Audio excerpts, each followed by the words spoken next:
ओ भाऊ, तुमचं नाव काय? रामरतन. मला विचारायचं होतं, हे पक्षी आहेत ना, पक्ष्या, हे बघा, ह्यांना काय म्हणतात? काउंद्री. काय नाही, मराठीत काय काय म्हणतात? काउंद्री. काउंद्री. मच्छी खातात ते माहित आहे, पण काउंद्री बोलतात तुम्ही? काउंद्री.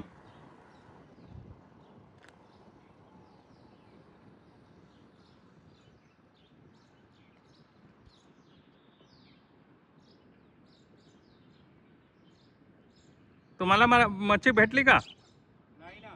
नाही भेटली. चला, नमस्कार, थँक्यू.